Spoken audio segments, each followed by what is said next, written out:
Welcome my CD friends back to the Popup Homestead. I thought I would share a little bit of my day with you and show you what kind of stuff I do here in the kitchen to keep busy during the day.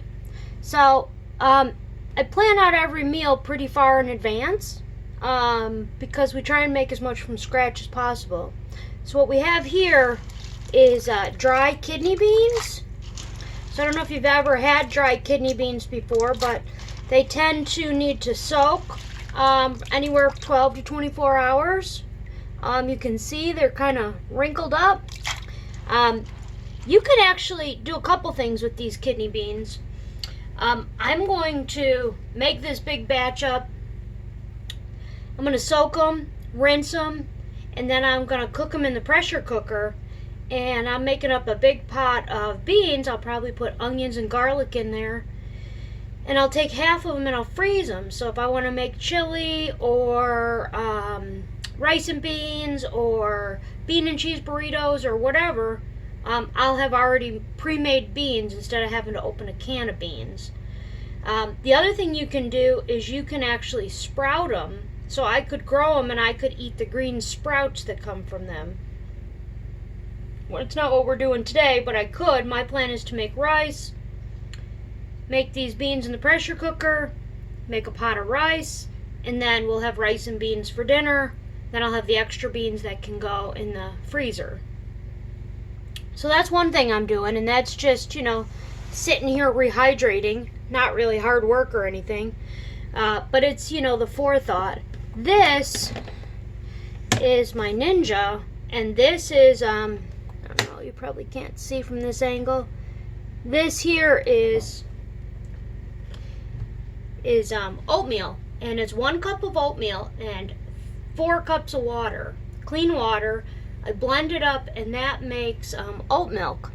So I take the oat milk, and then I can keep that in my fridge, and I can use that whatever I use milk for. So my plan is to have a bowl of cereal, which I don't have very often, but I'm gonna have a bowl of cereal, and therefore I need to make milk. If I want to make cookies, if I want to do a cream sauce, if I want to do anything that requires milk, since we don't generally drink dairy milk, we will have cheese once in a while, but as far as milk goes, I usually do soy milk, oat milk, almond milk. My favorite is cashew milk. So basically all you do is for oat milk, is you take any kind of oats, put them in the blender. I do like a 1-to-4 ratio, so 1 cup of oats, 4 cups of water. Let them soak for a half hour and blend them.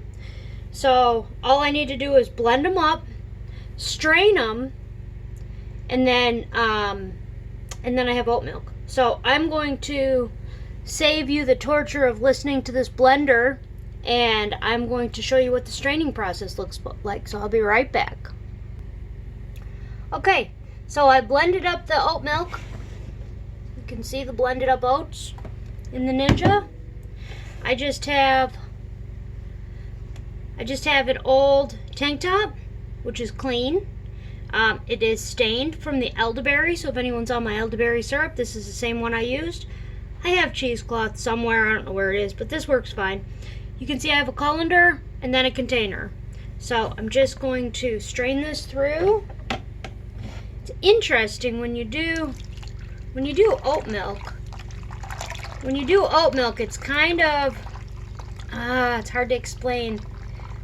Anyone who's done oat milk will understand. The oats I will give to the chickens after they're all strained out. They love them. Let's see. Oat milk is kind of, I don't want to sound gross, but it's kind of slimy. So you know how when you eat oatmeal, it's kind of gooey or slimy? Well, that's what happens. So you can see, I don't know how well you can see from this angle. Can you see the milk coming out?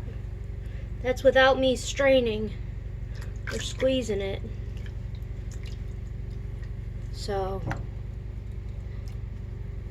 this is just literally a half a cup of oats and clean water. Obviously it's important to use clean water. I know they charge an arm and a leg for oat milk in the store. And it always makes me laugh because it couldn't be an easier thing to do. Literally, cup of oats, 4 cups of water. You can make as much or as little as you want. Right? See the slime? See how it's kind of just a little goopy? I mean, it's just going to strain out nice. I'm going to put it in the fridge. Now I could have put, in the blender, I could have put some dates, pitted dates, and that would have made it sweet. I could have put some vanilla extract, and that would have made it taste like vanilla milk.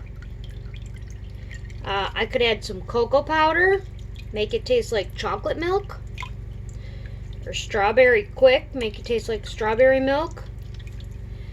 But, see, the closer to the end of this bag I get, the more slimy it gets. And, you know, it's just, it's kind of strange. It's kind of strange. It doesn't taste slimy when you drink the milk. But I will tell you that it makes good yogurt because of this mucusy. Can you see? Did you see the? Can you see the mucus coming off my hand? No. It makes good oat milk or oat yogurt.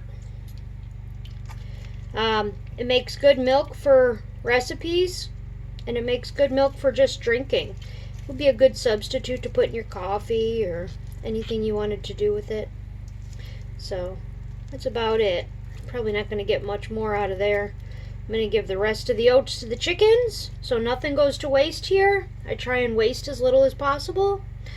And that's my kitchen update from the Popup Homestead. So later today I'll be making rice. I'll be finishing up those beans.